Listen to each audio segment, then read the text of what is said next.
Yes, Gurudev, to all present. Good morning, good afternoon, and good evening. My name is Sinha, and I will be your MC for this session of Swarved Satsang in English. A series of sessions in which esteemed members of Vihangam Yoga Singapore and worldwide are invited to speak, who give us an extremely special visual of what they experience and share the knowledge of Swarved. With the International Yoga Day around the corner, the topic of today's session is very apt, and it will be covered in two parts. Let's go over the agenda for today.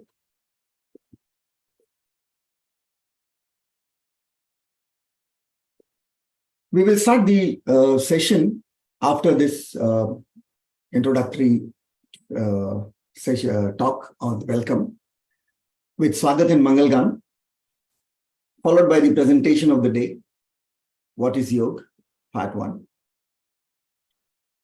The topic is very vast, and hence it is covered in two parts.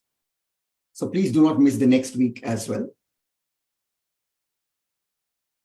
Today's session is expected to take about 40 minutes which will be part 1. And time permitting, we shall have a Q&A session at the end of the talk.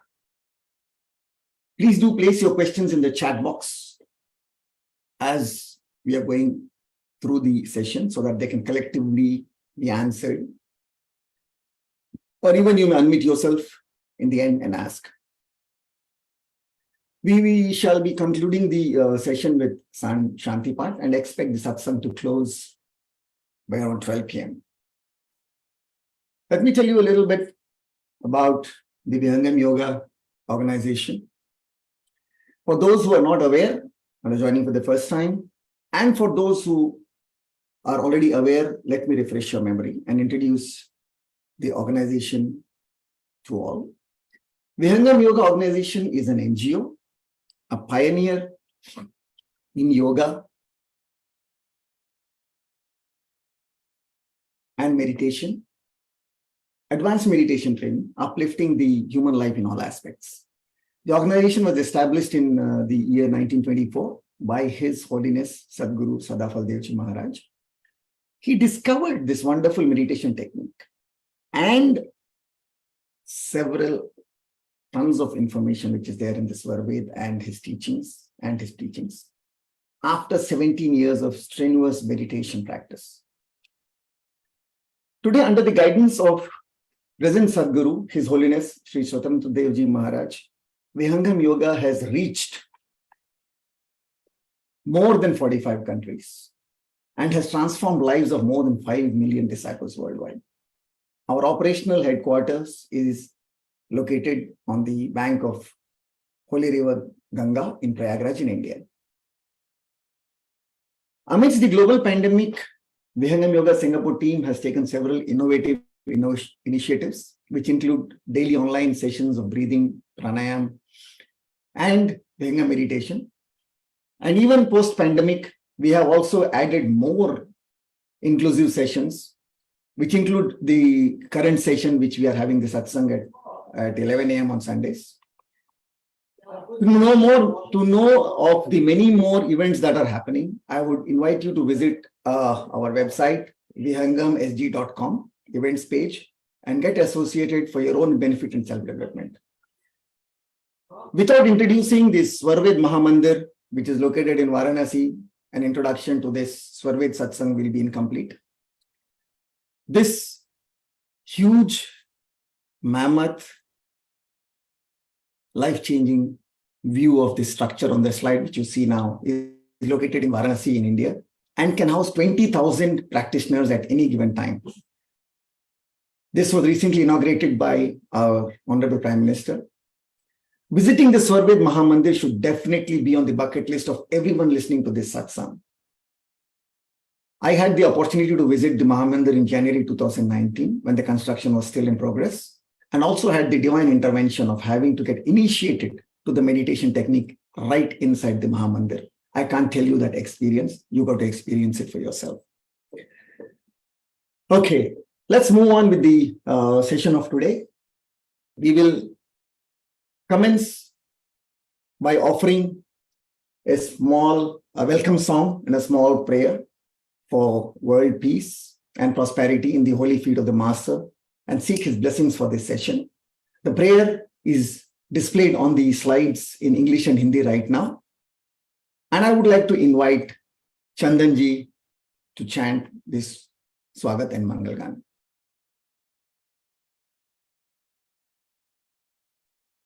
Thank you so much, Sidnavaji. Jai Sadgurudev to everyone. Swagat Gan and Mangalgan. आज स्वागत नित्य गुरुवर संत शुभागम आए, अध्यात्म विद्या दिव्य ज्योति सोमरस बरसाए, दोष दुर्गुण दूर करिके शुद्ध हंस बनाए, भेद गम गति ज्ञान गर्जन शक्ति द्वार हटाए, खुले द्वारा शब्द सागर भक्त जन अनवाई, जन सदा फल विश्व शिक्षक सान आन बचाइए, आज स्वागत नित्य गुरुवर संत शुभागम आइए। मंगलगान। विश्व शांति नाम मंगल परम गुरु को ध्याये, वर्ग द्वंद्व शांति दूर कर भाव भेद मिटाइए, सार्वभौम समष्टि सत्ता ध्यात्म राज्य बनाइए, भेष भाषा भाव जग में ज्ञान पर दर्शाइए, समृद्धि सुख शांति धरातल स्वर्ग भूमि बनाइए, विश्व शिक्षक जन सदा फल नीति स्वर अपनाइए, विश्व शांति नाम मंगल परम गुरु को ध्याइए। Thank you. Back to you, Snehaji. Thank you, Chandanji. Now over to the much awaited topic of today's satsang. And being International Yoga Day, which is quite close, this topic is very appropriate, as I mentioned earlier. The speaker for today is Saurabh ji. He's joining us from Singapore. I would like to invite Subhash ji to introduce the speaker of today for the topic, What is Yoga Part 1? Subhash ji, please introduce Saurabh ji for us. Jai Sadgurudev, Srinivas. Thank you very much for inviting me. So as we all can see that we are celebrating today online International Day of Yoga, and our one of the main objective here is to throw some light what is yoga, and for that we have Sri Saurabh ji, joining us from Singapore. He is citizen of Singapore. I'm just giving some background about Saurabh. So Saurabh is one of the co-founders of Vihangam Yoga Singapore organization, and he had been involved with Vihangam Yoga since his childhood, and has been very dear and near to current Swamiji, Sadhguru Swatantra Ji Maharaj. Not just that, his both parents, although now no more in mortal body form, but both of them have been serving Swamiji very, very deep-heartedly. And Swamiji has been always telling that his parents also have been very, very dedicated disciple of Swamiji. So Saurabh has been associated with Vihangam Yoga since very long time, childhood, of course. And in Singapore, he actually started propagating the knowledge of Vihangam Yoga and letting people know and understand about Vihangam Yoga since as early as 2005. And Swamiji has been always very pleased with all the activities what Saurabh has been doing. Recently, in recent past, during COVID time, he was heavily involved in translation of Saurabh as well in English. Saurabh's presence in our satsang is a great asset for all of us, and I'm sure we all will be able to understand and realize the real meaning of yoga. Saurabh has done his study from IIT BHU, and here in Singapore, he had been associated with organizations where he was managing funds of some of the organizations. And Saurabh has been a very, very dedicated disciple of Swamiji. And recently his involvement in many of the activities of Vihangam Yoga Singapore organization has increased, and we would see him more and more present in many of the organizing events. And I'm sure most of us will be benefited from Saurabh. So Saurabh, over to you. Please enlighten us on this particular topic. And we know that this topic is going to be for 2 days, today and next Sunday as well, which will be a continuation of the same topic, because this topic is so vast that it is not possible to explain each and everything just in 30-40 minutes. That's why we have kept it for 2 days, where today Saurabh will give a little bit of background about what the yoga is, and very much in the next session, probably he will connect about yoga and Vihangam Yoga together. So over to you, Saurabh. Thank you very much for being with us today. Jai Sadhguru Dev. Thank you, Subhash ji. Thank you, Srinivas ji. Am I audible? Yes, loud and clear. Thank you. So, friends, we've gathered today to discuss this topic in the context of the International Day of Yoga. This is a two-part series, as Srinivas ji and Subhash ji rightly pointed out, because it's very difficult to cover the entire gamut of yoga, or yoga as we call it in Hindi, in one session. So today we will probably give you an overview on the different kinds of yoga that exist. I mean, we are not going to cover each and every small, tiny bit of the different offshoots of yoga that are there in the world, but we'll give you a broad idea about 3 or 4 types of yoga philosophies that exist in the world today. Can I have the next slide, please? So as you guys know, I mean, the United Nations recognized June 21st as the International Day of Yoga. The fact is that yoga has been in existence not for the last 5,000 years, but ever since the start of creation. But for all practical purposes, the world believes that it's a 5,000-year-old tradition.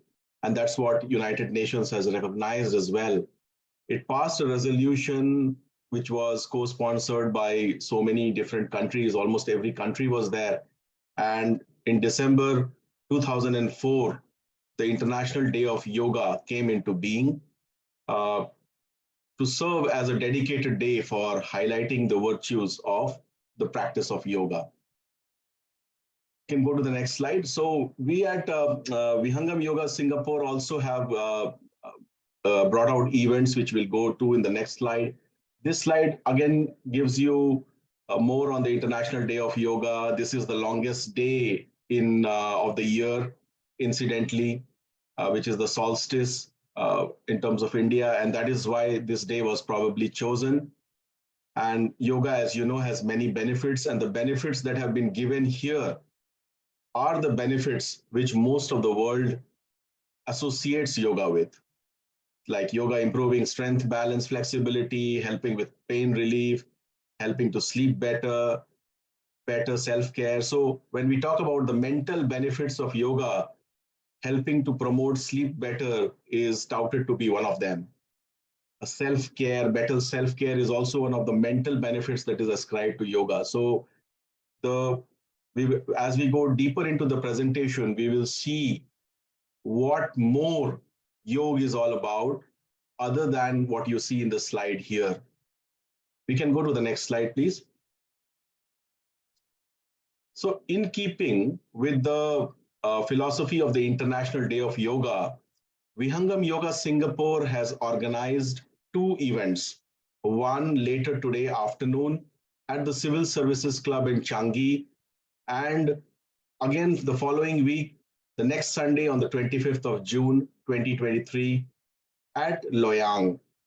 So all of us are welcome to participate on both days and practice yoga, the asanas, and a lot more than only asanas. You're very encouraged to sign up for these events and join those events. We can go to the next slide. So let's begin our discussion of yoga or yog. So yog, the word yog actually comes from the root called yuj. So in yuj in Sanskrit, the or yog, which the final yuj leads to, means joining or association or addition. So yoga is actually an association or a joining. Now, when you talk about yoga in the physical context, when you are doing yoga, what are you joining? So yoga is not about joining of 2 hands, folding of hands and feet, and that is not the joining that yoga actually stands for. The joining that yoga or yog stands for is very profound. It is much beyond the dimensions of physicality with which yoga has been unfortunately only associated with that part. In reality, yoga is much more than only the physical dimension, which we will see. Now, there are, as we said in the beginning, there are many pathways of yoga. There are many offshoots and branches of yoga. But there are 4 which are very basic or very predominant. There are 4 different philosophies. The first one is called karma yoga, which is the yoga of deed or action. The second pathway is bhakti yoga, which is the yoga of supposedly devotion. Bhakti stands for devotion. The third pathway is the yoga based on knowledge, which is called jnana yoga. And the fourth one is the raja yoga, of which hatha yoga also is an associated pathway, because hatha yoga uses a lot of raja yoga and much more. We will see all that later on. So these are broadly the 4-5 different types of yoga, and all other types of yoga are offshoots of these 4 or these 5.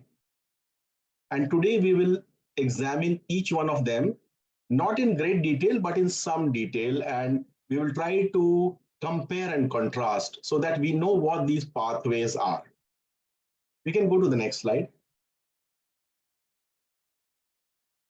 So now what we are embarking upon is a discussion on the Ashtanga Yoga. So this is Ashtanga Yoga is actually nothing but a description of the Raj Yoga philosophy.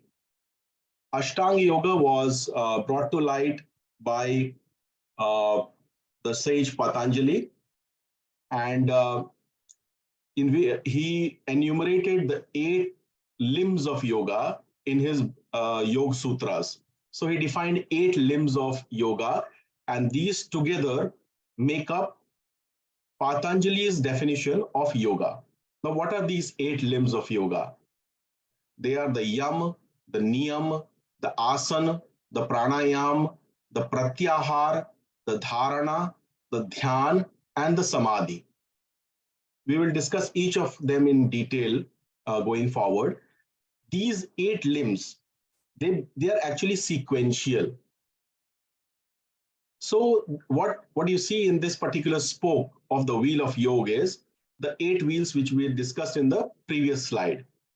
So we have the yam on the northeastern side of this graph. Then we have the niyam. So what is the difference between yam and niyam? We will go in detail, but yam stands for the external part, the externalities of discipline. The niyam stands for the internal part of the discipline. Asana relates to the postures. Pranayam is related with breath. Pratyahar is related to withdrawal. Dharana is related to concentration. Dhyan is related to meditation. And samadhi is related to deep meditation or union or integration, which is where the actual joining comes in. We'll go to the next slide. Now we'll discuss each of these 8 wheels in detail. So the first part of Patanjali's 8-spoke system is yam. Yam is basically restraints. So it refers to the vows or the disciplines or the practices which relate us with the world around us. So it is basically the external part of our discipline, how we should behave in relation with the world. So that is why you have 5 elements of the yam. You have the non-violence, you have truthfulness, then you should not be stealing other people's things. You should be observing celibate behavior, and you should not be greedy. So these are the 5 elements of yamas or restraints. So unless we start off having these 5, there is no point actually proceeding to the next level, according to sage Patanjali's eightfold path. We go to the next one. The second one is the niyam. These are the internal part of the discipline, what all we are supposed to do in relation to ourselves. The yam defines the relationship that should exist between us and the world. The niyam defines the relationship between we and ourselves. So the inner world. So what are the 5 niyams? The first one is cleanliness, shauch. We must maintain cleanliness of our body, both externally and from within. And we will see, which is there in the next slide, we'll come to it later on, some more graphic descriptions of shauch.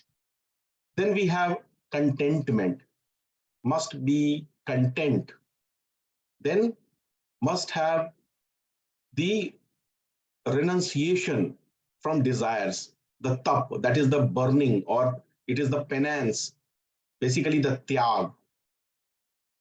Then there is swadhyay, basically the reading of spiritual texts, self-study, self-reflection, self-introspection, and finally Ishwar Pranidhan, that is surrender. Surrender to whom? To a higher power. That's about it. To Ishwar. That's about it. But which Ishwar?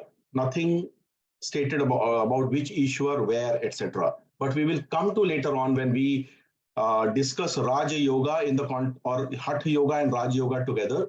Then we will see where this branch of yoga leads to. We can go to the next slide. So as I said that we will give you a graphic description of the shauch aspect, the cleaning part of the niyam. So you can see neti, dhauti, nauli, basti, tratak, and kapalbhati. These are the 6 ways that have been given to clean the body from mainly from within. And we also need to maintain external cleanliness. These are absolutely fantastic techniques to clean your body, and any yoga expert would be able to teach you these elements of shaucha. We'll go to the next slide. Then we come to asanas. Now, after we have set ourselves on the path of the yamas and the niyamas, that is, we have become disciplined children in the lower classes of yoga, then we are supposed to start paying attention to the asanas. Now, what is the basis for asanas to exist as a separate element within the eightfold path of sage Patanjali? Now, you know that rishis and sages in the previous times used to sit for meditation for long periods of time. So therefore, they required a healthy body, for which some parts of the yam and niyam are meant for, and they required their bodies to have the strength as well as the flexibility to be able to sit in meditative postures for long periods of time, to go into samadhi state and so on and so forth. So from that point of view, the word asana came up. What does asana mean? Asana simply means a posture, a sitting posture. So you sit in a particular asana with happiness and with stability, and that becomes the definition of asana. So in Sanskrit, asana is nothing but sthir sukham asanam. So whatever posture gives you stability and peace and happiness is your asana. That is all that sage Patanjali talk about. But later on, a lot of flexibility exercises were developed by various rishis and sages to give strength and flexibility to the body. And the purpose of this was to be able to ultimately sit in meditation for long periods of time during the advanced stages of meditation. So they were basically preparing themselves to be able to do so. So this is the part of yoga which is the most popular today. Most people in the world, in fact, relate to yoga as being nothing but asanas. In fact, they do not even consider yoga to be different from asanas, whereas the fact is that asanas are just one part of yoga. We'll go to the next slide. So these are the various postures that are possible within the realm of yoga, and these are meant to provide strength and flexibility to the body. After addressing the body, we'll go to the next slide. After addressing the body, sage Patanjali went on to the inner parts, to the more sukshma or microscopic parts of the body. So he went into the area of breath. Breath and breath control actually delves into the area of pranas. Pranas are vital life forces which exist within the body in microscopic form. These are not stuff which you can see, but these are the life forces that exist within the body. So pranayam is the exercise of the pran or the yam of the pran. As we saw, the yam, the discipline of the pran is pranayam. So in pranayam, you do various breathing techniques and you do various breath control techniques. Why do you do that? In order to pacify your breath. It has medicinal benefits as well. It has relationship with the physical body, with the physicality. It brings all the 8 chakras of the body, which are supposed to do various operations within the body that keep the body fit, those chakras are strengthened. Their imperfections get nullified through these exercises, and it also leads to the pacification of the mind. So that is the importance of pranayam. And pranayam is a very, very important and an integral part of the Hatha Yoga regimen, which, as I said, includes Raj Yoga and plus much more. We'll go to the next one. So now, by now you have been in the lower classes, you have taken care of your external discipline, you have taken care of your internal discipline, you have taken care of the physical body, the strength of the body, the flexibility of the body. You are able now to sit in a posture, and you are also doing your breath exercises, which are pacifying your inner self. Then comes pratyahar. Pratyahar means actually giving up or withdrawing from. So what do you withdraw from? You begin to withdraw from the stimulus of your sense organs, of your organs of deed, and you turn the consciousness of your body or your soul inwards. From an outwardly oriented consciousness, you are now more inward looking in this stage 5. So you're getting detached because your body is now stable, your body is fit, your breath has been taken care of, it is controlled, and the mind, the man, has a very deep connection with the breath. So when the breath is controlled, the mind also tends to get controlled. We'll see later on when we go into stage 2 of discussion of yoga that this may not be enough. But for all practical purposes, when an outsider who has nothing to do with yoga comes in and does all this, by the time he reaches the stage of pranayam, he is already in a stage of pre-pratyahar. You are gradually getting detached from the outside world. You are peaceful and you are inward looking. So this is the purpose of pratyahar. Then we go to the next slide. Then this sets the stage for dharana. Dharana is focused concentration. Dharana means you are holding or bearing something. So you are trying to bear the target of concentration into yourself. So after pratyahar, you are now ready to move to the stage of dharana. Dharana is the place where you are actually getting into meditation, and that process of getting into meditation is, or concentration is, dharana. So it's a pre-meditation stage. We go to the next stage. Then comes the dhyan, which is meditation. And in the stage of meditation, you are concentrating on the target with utmost attention. But then what is the difference between dhyan and the next stage, which is samadhi? The difference is that in the stage of dhyan, there is a triangulation of 3 entities which exists for you, the meditator. So for you, there is the meditator, which is you.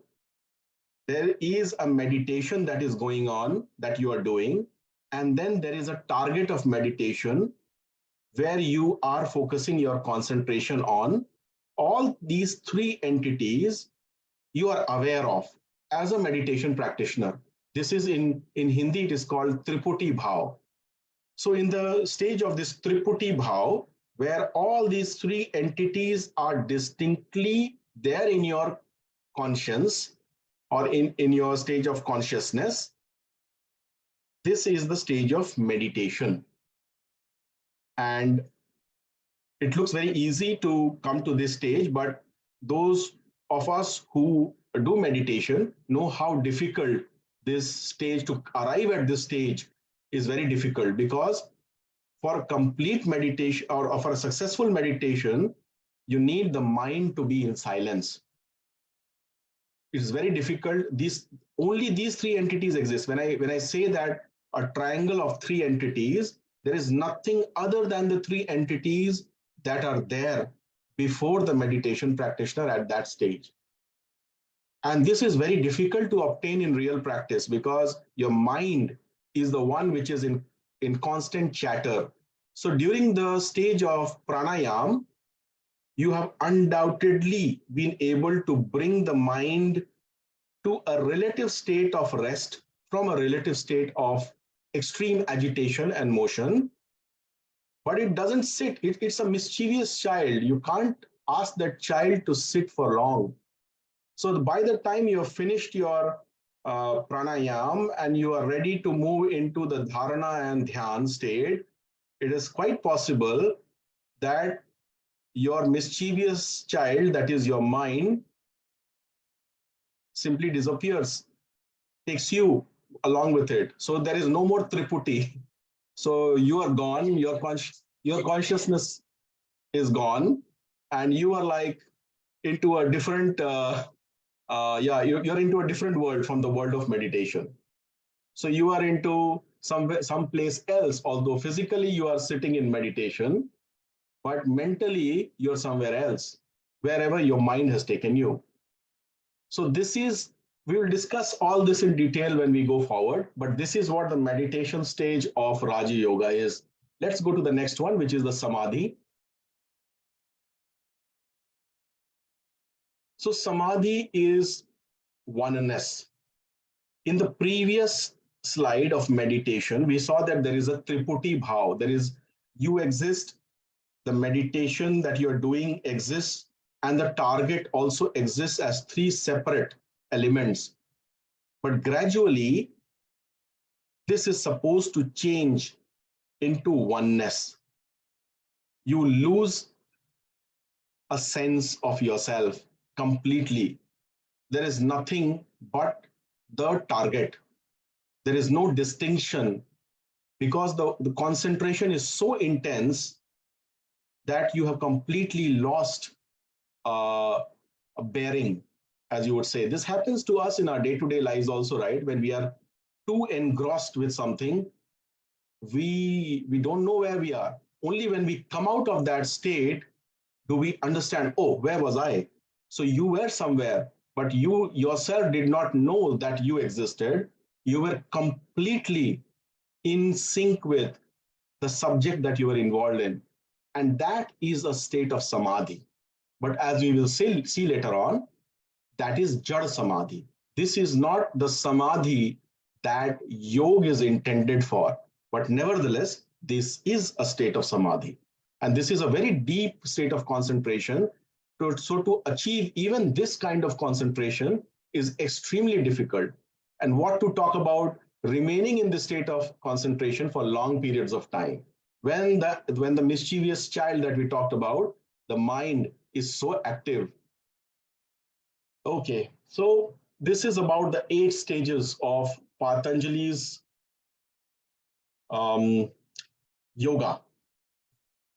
Let's go to the next slide.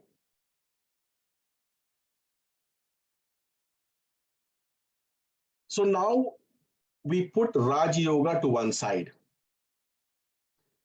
Remember that we talked about Raja Yoga, we talked about Karma Yoga, Bhakti Yoga, and Jnana Yoga.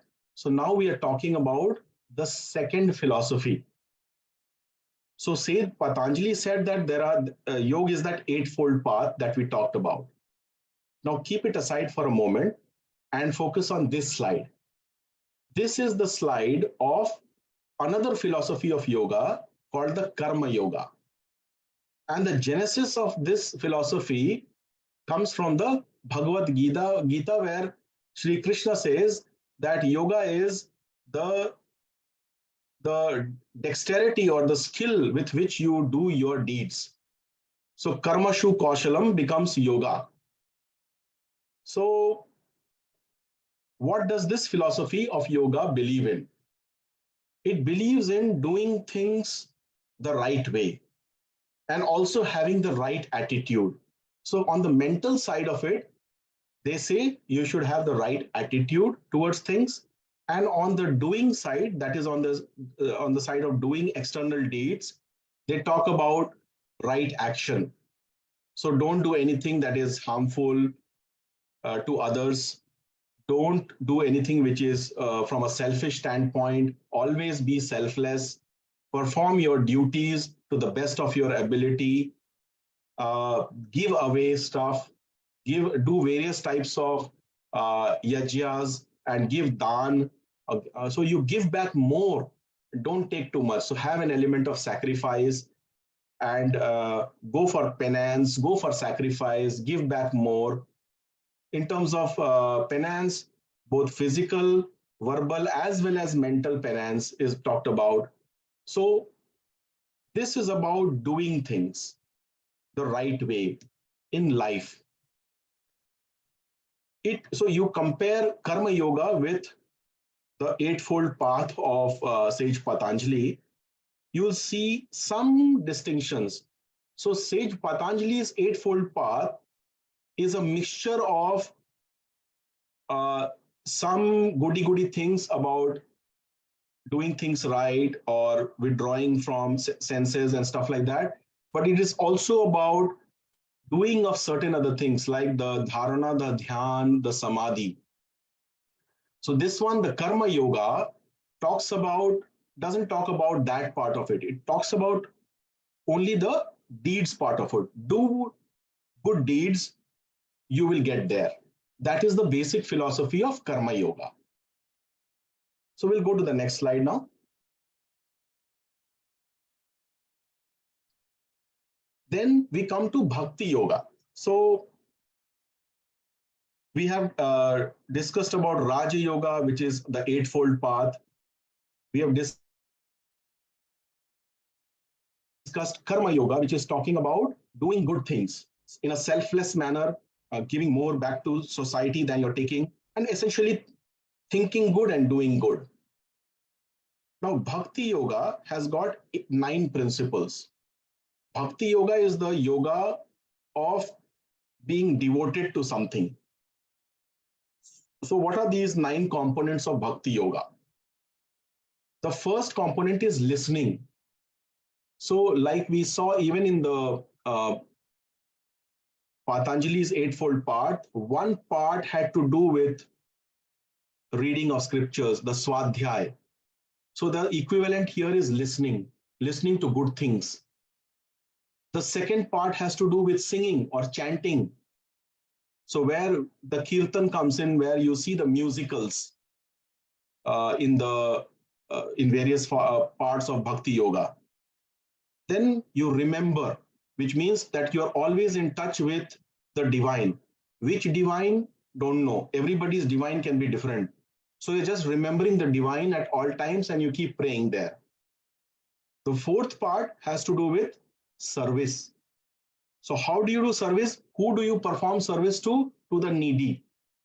So it has to, therefore it is linked to the karma yoga part of it. That you are helping somebody in need. You are doing a good deed, having a sense of kindness, love. You are servicing those people who are in need. So there's an element of service that has come in here, which was there in a way in Karma Yoga, but it was not there in the eightfold path of Patanjali. Okay, let's go to the next one. We continue to discuss the 9 principles of Bhakti Yoga. Then there is Archana. We are doing rituals and worship to purify ourselves. So again, who you want to worship is left to you. There are various, 330 million deities available in Hinduism. You choose yours and you can worship them. And in that process, you purify your heart and you get more devoted. And in the process of Archana, which is your ritual worship, you also offer prayers. you prostrate before your chosen deity, and you basically try to surrender yourself, and you become less self-centered and more giving. That is the whole idea of Vandana, prayer, and Archana. Then you are supposed to adopt an unquestioning attitude, a dasya bhav, so you are like, there should not be any doubt in your mind, there should be no fear in your mind, and there should not be any questioning also in your mind. And it's only just devotion to the divine. It asks you to do this. Then the next part, it asks you to develop a friendship with the divine. So you tend to tell yourself that you are friends with the Lord, and you try to see the divine in everything that you see around you. So everything becomes friendly towards you. So everything that you see, everyone that you see is your friend. That is the kind of attitude that you are supposed to develop. It doesn't say how. And finally, you are offering yourself, totally you are surrendering yourself to the divine. So you are making friends with the divine also, and at the same time, you are surrendering also to the divine. So this is what Bhakti Yoga is about. Let's go to the next one. Okay, so Hatha Yoga is again a kind of it's not an offshoot, but it involves Raja Yoga as well. So there is a lot of stuff that goes on with Hatha Yoga. You have Tantra Vidya, you have Raja Yoga, you have Kundalini Yoga, Kriya Yoga, all in one. So you're doing a lot of stuff, like in Patanjali's Eightfold Path, which is part of Raja Yoga. You're doing much more than that within Hatha Yoga. So you're doing a lot of stuff. You are spending hours doing kriyas, you're doing pranayams, you are doing the various practices of Hatha Yoga. And you can see the chapters with there. There are 4 chapters on Hatha Yoga Pradipika. There are various asanas that they do to make the body stronger and flexible. They do a lot of pranayams. They do a lot of kriyas, which are exercises for the physical and the microscopic part of the body, that is the Sukshma Sharir. They do mudras. Various mudras are there. They do meditation with those mudras. They do a lot of bandh. Bandh is the locks that you do within the body. The 3 major locks would be the Mool Bandh, which is performed on the Mooladhar Chakra, the Mool Bandh. Then you have the Udyan Bandh. Then you have the Jalandhar Bandh. So we have various kinds of bandhs which are there as part of the pranic exercises and the kriyas which the Hatha Yogis do. And then there is a chapter on Samadhi and on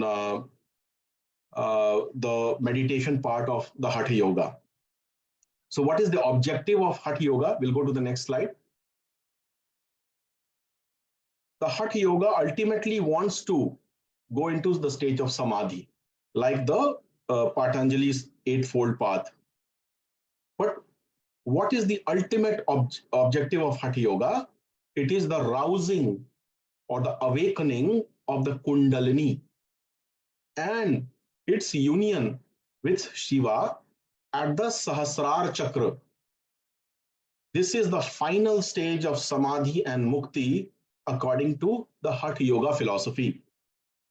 And to achieve this state, Hatha Yogis practice stuff for hours and hours altogether, for years and years altogether, and still a lot of them are still not at this stage of Kundalini awakening and its union with the Shiva at the site of the Sahasrar Chakra.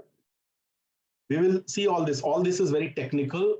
We will discuss all these things in the second part of the presentation. So for now, just remember that this is the ultimate destination of Hatha Yoga. Bhakti Yoga does not even talk in these technical terms. It is just about the divine being friends with the divine and surrendering to the divine. Karma Yoga also does not talk about all these things. Karma Yoga talks about doing good deeds, both in thought as well as in speech and action, and you will get there. That is the philosophy of Karma Yoga. It's only the Raja Yoga and the Hatha Yoga which are telling you to do certain things. So there is a practical element involved and some concrete technical endpoints are given, which are absent in the Karma Yoga as well as the Bhakti Yoga. Many of the points of Karma Yoga and Bhakti Yoga don't have finite endpoints. It is about being there in the continuum somewhere and with the hope and belief that if you are pure from within, if you are doing good things, you will get there. So this is broadly where these yogic methodologies are. Let's go to the next slide, where we talk about the Jnana Yoga. So the founder of Vihangam Yoga organization says that all the philosophies of yoga are very respected, very respectful, and they all have a place. They are all they're not fictitious. They all have a basis. But with all humility, he goes on to say that the Jnana Yoga, or the yoga which is based on knowledge, has supremacy over all other forms of yoga. Why is that? We'll discuss that in the part 2 mostly, but suffice to say for now that Jnana Yoga is based on Brahma Vidya, which is the knowledge of all entities that exist. Brahma Vidya, a body of knowledge which has emanated straight from God. And Brahma Vidya, which has got two elements. One is the bookish or the theoretical knowledge, and then there is a practice of Brahma Vidya as well. So it has got both these aspects together. Now compare it with the other forms of yoga, where we saw a predominance of either only knowledge or only practice. Jnana Yoga is both. Now, the Sadguru Sadafal Dev Maharaj said that the yoga which is based on knowledge, which is Jnana Yoga, and Karma Yoga are both subsets of Brahma Vidya. So he did not deny that Karma Yoga does not have a place, or Karma Yoga will not lead you to the destination. But we'll discuss in part 2 of our talk which kind of Karma Yoga is going to lead you towards your ultimate goal. Are we talking about the deeds which are conducted at the level of the Prakriti or the mortal world, or are we talking about some other deeds? We'll discuss what Krishna has said in the Gita. Has he given any detail as to which kind of karma we are talking about? Are we talking about any special type of deeds that are needed to be done with the best of our ability to be able to get to our destination? Or are we only talking about what we saw in the slide on Karma Yoga, about thinking right, doing everything good? So that is where the philosophy of Jnana Yoga versus Karma Yoga comes in. What do you get? What is the end result you get from doing good deeds in the world? You think good, you do good. Great. What do you get as a result? From the philosophy of karma, we know that if we do good deeds, the consequences of those good deeds will also be good. But consequences, whether good or bad, are still consequences which are cause of bondage. Why? Because for being liberated from Prakriti, you need to be free from all consequences, whether good or bad. So to give you a more concrete example, suppose you do good, you do a lot of charity, you help people who are in need. It's a great deed. It's a good deed. So therefore, you will be rewarded either then and there or separated in time during the same birth or in some other birth through a good consequence. You will get blessed as a result of the good deed that you have performed.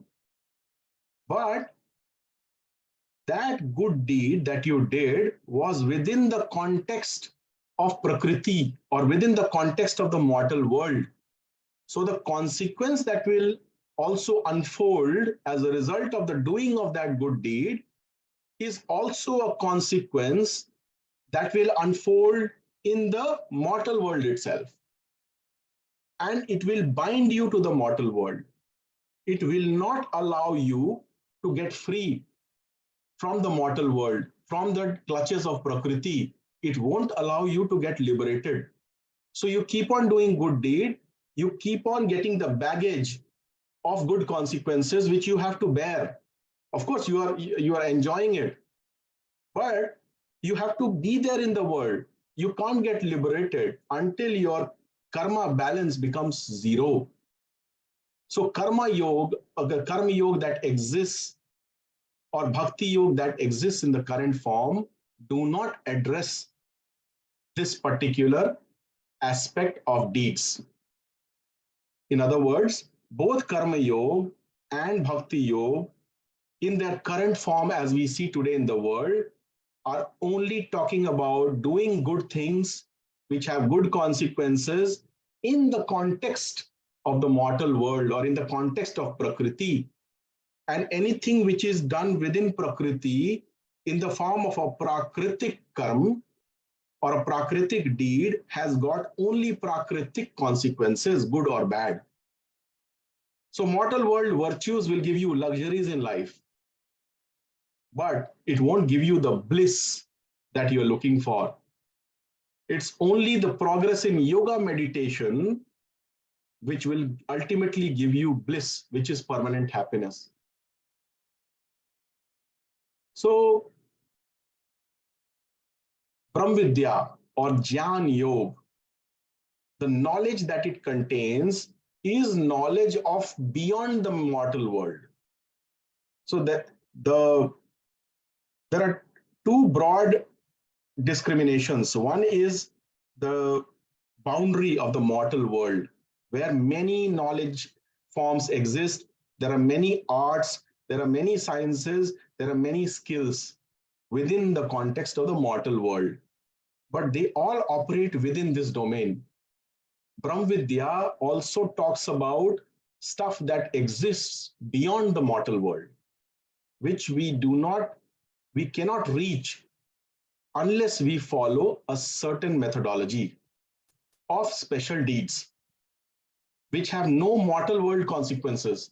They have only consequences in the context of the conscious world, which exists beyond the mortal world.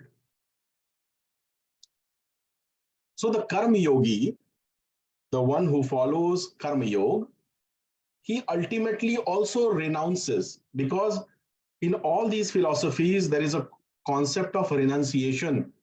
You don't need to get involved into Prakriti, into the lures of nature. You need to renounce. But the karma yogi, even after sacrificing and renouncing, stays within Prakriti itself. He never gets to go outside of Prakriti. But the Jnana yogi, if he is following the set path, knows the technique to actually technically, realistically break out. He takes his consciousness, literally takes his consciousness out of the bondage of Prakriti, which is not possible in the domain of Karma Yoga or Bhakti Yoga in the current context. So in other words, Karma Yogis are masters in the conduct of good deeds. They can teach you good etiquettes. They can teach you good mannerisms. They are absolutely superlative things in the context of the world that we live in. Very nice to know, very nice to follow, but we must be clear about what is the end game. The end game of knowing the art of living, knowing how to live in this world, what to do, how to behave, how to follow the yam and the niyam, essentially being good people. What is the end game there? The end game there is in the context of the philosophy of deeds or karma is to get good consequences. And in the context of what we have discussed in our past episodes, eligibility towards acquisition of Brahm Vidya, we are definitely moving towards the acquisition of eligibility. If we are following Bhakti Yoga, if we are following Karma Yoga, or we are following Raj Yoga or Hatha Yoga nicely, then we are definitely acquiring eligibility. Let's go to the next slide so that we can recap what we had discussed in our previous sessions. Okay, so we'll come to this slide again. Can we go to the next slide? Yeah, so just recount what we had discussed in our previous session on this. These are the kind of people who are not suited to be given the knowledge of Brahm Vidya. Now, if you are following Bhakti Yoga or Karma Yoga or even Hatha Yoga, Raj Yoga, you can see that you are not going to increase stuff that is written in this slide. You are going to move away from this slide. Your ego will come down because you are also surrendering in those forms of yoga. You are practicing devotion, no matter to which deity you are praying to. You are trying to become good people. So all these parts of your ineligibility will definitely go out. Now go to the next slide. Now see the characteristics of eligible seekers. You're cleaning your body and soul. You are supposed to get a pure heart. You are getting devoted to in the love of whoever your Lord is. So you're also increasing these characteristics by following Karma Yoga or by following Bhakti Yoga or Hatha Yoga. You are trying to get to a tranquil mind. You are trying to get to a control on senses. You recount pratyahar. We are doing shamadam through yam, niyam, pranayam, pratyahar. So we are getting to all these places. And in Bhakti Yoga, we are getting to Titiksha and Uparti and Vairag, that stage. We are also getting a lot of Shraddha over there. So by following those branches of yoga, you are definitely getting to this slide, and you are definitely getting away from the previous slide. But then the question is, what is the end game? Let's go to 2 slides before.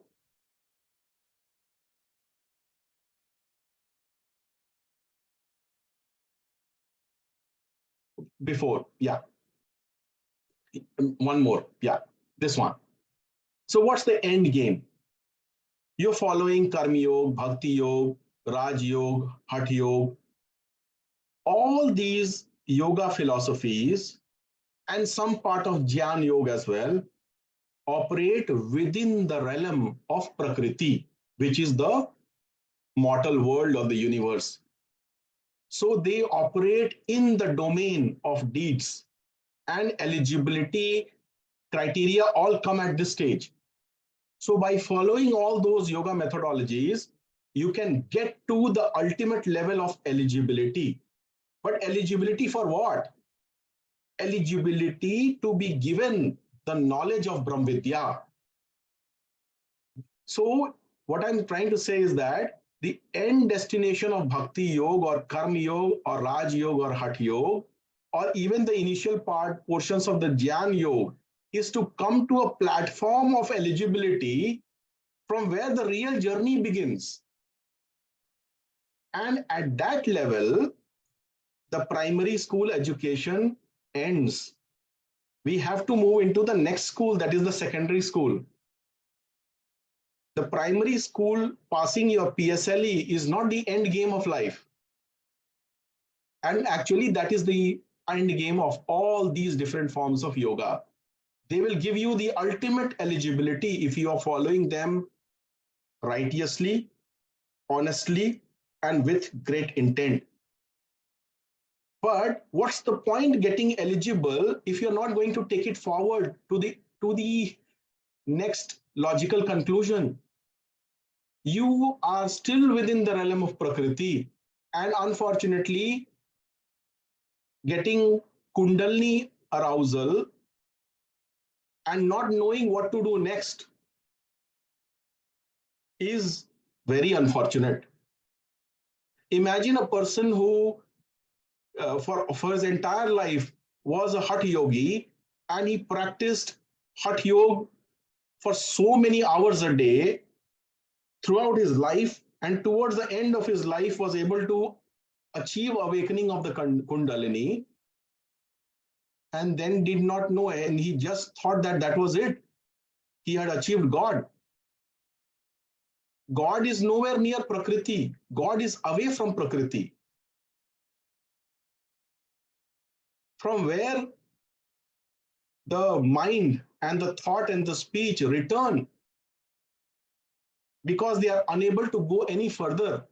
God exists beyond that point. So the idea is to reach that point beyond Prakriti. And unfortunately, none of these philosophies will be able to transcend Prakriti because they don't have the wherewithal. They cannot have the wherewithal because the construct of the absolute truth that resides beyond Prakriti is such that there are no multiple pathways there. So all these different colors that you see pouring into Prakriti are the different pathways. But those pathways can exist only in the realm of Prakriti. And till the realm of Prakriti, to the slide on eligibility, we can say that you come from any pathway, fine, you're welcome. But once you think you reach that slide on eligibility, please try to find more about Vihangam Yoga and try to figure out why Vihangam Yoga is the one that will take you beyond Prakriti into the conscious domain where God exists. Or God actually exists everywhere, even in Prakriti, but you cannot get to God through Prakriti. You have to get through, if you want to get to God, the pathway is only one. There are no multiple pathways to attain God. There is only one pathway to attain God beyond the realm of Prakriti. All other pathways that we talk about are essentially the pathways which give us eligibility, not God. So this is where I would like to close for today. Happy to take any questions.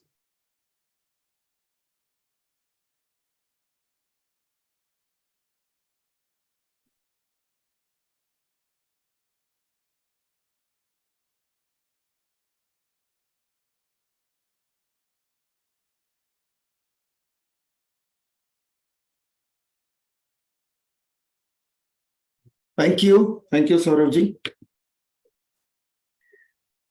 As I already mentioned earlier,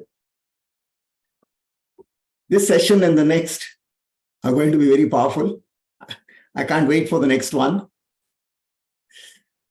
I would love to have this session continue and have the part 2 today itself. Really.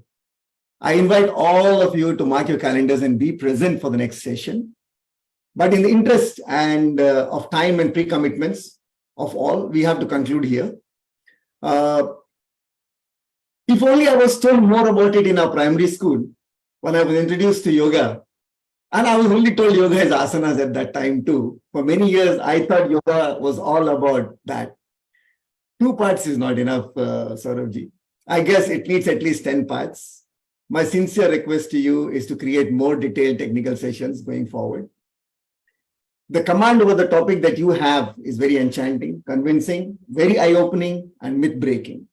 And I'm sure all attending this session would reciprocate my thoughts in this regard. Without any further delay, I would like to invite any questions or clarifications. You may even wish to share something that you got present to having heard Saurabh speak on this topic. Since I don't see anything on the chat box and so far as a question, we'll give it a few seconds, Saurabh, if there are any questions to see. Sure. You can unmute yourself if you have a question or you want to say something.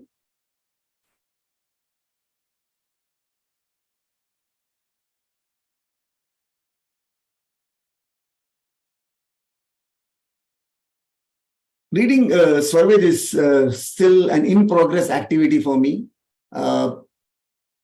Just to quickly summarize the whole thing and to get more, I saw that last section where you had mentioned that out of the filter comes out the Vihangam Yoga, and when you're eligible, then you go into the Vihangam Yoga, which takes you to the next level as well. I would like to just ask you to throw light on whether this Swarve Dohe, since I have not read it completely, you're more learned on this matter. Does it cover all the information and methodologies that you mentioned here? I did get a few glimpses during the time when during Akhand part or during Swarve reading that we do in the morning and evening, that there are, most of it is covered. But am I correct to say that Swarved is one encyclopedia or a constitution that has all the information, Saurabh? Yes, Srinivas, a lot of what you require in terms of Prakriti and even beyond Prakriti is contained in the Swarved. So again, how much one gets out of Swarved is also partly a function of your current state of mind and the current state of development of the intellect on the spiritual front. So what I would encourage everyone to do is to, after completing one round of Swarved, not think that you are done. Go through it again and again. And it is such a vast book that it's not easy to get to go through one reading so quickly. It has more than 3,000 verses with a lot of commentary on it. So it's very difficult to read through even once. But if you have read it once, I would encourage you to read it again and again. When you go through the second reading, you will find that you learn stuff which you did not even think were there in the Swarved during your first reading. And similarly, when you do your third reading, you will find likewise. So each time we go through the Swarved, we tend to get understanding which was not there earlier on. This is the process actually of download of knowledge. There are two aspects. There is a theoretical knowledge and there is a practical knowledge. So the practical experiential knowledge will come only in meditation. But the theoretical parts of Brahm Vidya are downloaded into you based on your levels of eligibility. So the focus of everyone should be to get to the slide on eligibility and keep increasing eligibility at all times and praying to the holy feet of the Sadguru on improving eligibility, on improving and giving us bhakti, so that the download of knowledge into us is accelerated and our practical progress is also accelerated. Otherwise, to your limited question on all the other types of yoga being mentioned in the Swarved, yes, a lot of description of karma yoga, bhakti yoga are there. And we will discuss it in part 2 also when we talk about bhakti, when we talk about devotion. and we talk about Sumiran and Bhajan, how is the Sumiran and Bhajan in the conscious domain different from the Sumiran and Bhajan which is talked about by the followers of Bhakti Yoga? We will see all that. And then you'll be able to compare and contrast even further aspects of yoga, which we have not covered today. That's it. Thank you. Thank you so much, Saurabh, for throwing light on that. Though I promised we would finish in 1 hour, I apologize for all the delay for all those who have to leave. But let's move forward quickly. We are near the end of the session, and now we will be offering a closing prayer, which is called Shanti Path. To offer this prayer in the holy feet of Master, I would like to invite our very young practitioner who is joining us from Singapore, Master Pranav. Pranavji is in his primary education and a regular practitioner of Vihangam Yoga. And most importantly, he's a quick learner. At this age, he loves to read Swarved, takes roles in our satsang and in the other areas that of Vihangam Yoga that we do, and is one of the remarkable things of all of us. Now, I must here acknowledge his parents, Omji and Bhavnaji, for enabling such high values in Pranavji. You have set a very high ideal for all of us. Over to you, Pranavji, for Shanti Path. Jai Sadgurudev, Shanti Path. He Prabhu Shanti Swarupa Ho, Shanti Shanti Maya Shanti, Shanti Shanti Jana Shanti Ho, Purna Shanti Maya Shanti. He Prabhu Shanti Pradhan Kar, Dura ho sarva ashanti, Deva sada phal shanti may, Shanti Shanti Sukha Shanti, Shanti Shanti Sukha Shanti. Thank you, Jai Sadguru. Thank you, Pranavji. Now we are at the end of our session today. I would again invite you everyone to join the sessions of meditation with us online. The timings are shown on the slide being shown here. The Zoom link is the same. There's no password. You can join at the timings and you'll be allowed in. And thank you very much, everyone, for joining the session today. Thank you very much, Saurabh, once again, for a wonderful session that you have given today, and we look forward to the next one.